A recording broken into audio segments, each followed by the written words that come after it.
Градежниот сектор може да ја преживее пандемиската криза само со помош на локалните власти, сметаат од консултантската компанија за недвижности Фортон.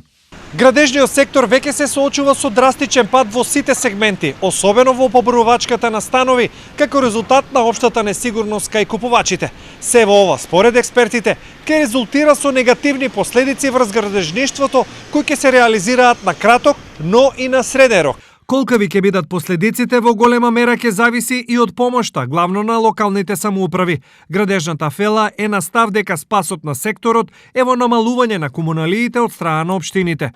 Генерално барање на повеќето градежни фирми е да се намалат комуналиите до 50%, со што ќе се намали трошокот за градба, а со тоа и самите цени на становите.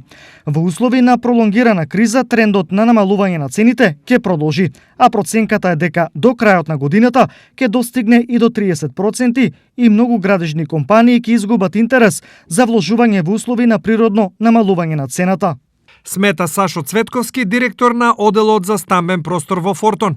Сепак, комуналните давачки се сериозен приход за општините, па прашање е колку тие ќе можат да се откажат од дел од нив. Ние имаме серија на олеснување во овој дел, а тоа е исплата на комуналниот надоместок на повеќе рати, во зависност од тоа колкава е таа сума која што треба да се плати кон општината, така што ние веќе излегуваме во престрет и на одложено плаќање ги дозволуваме да се плаќа, со што олеснуваме бизнис секторот да што е можно повеќе инвестира, ги вложува средствата овде во градот. Ние како локална самоуправа, значи тој проблем го почувствувавме релативно порано и веќе донесовме одлука.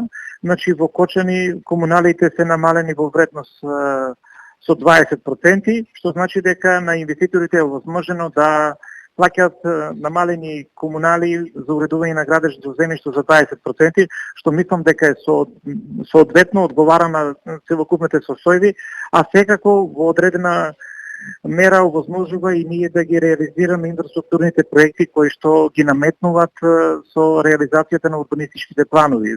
Инаку, само во февруари, последниот месец пред корона кризата, се издадени 248 одобренија за градба со вкупна проценета вредност од над 3 милиарди денари.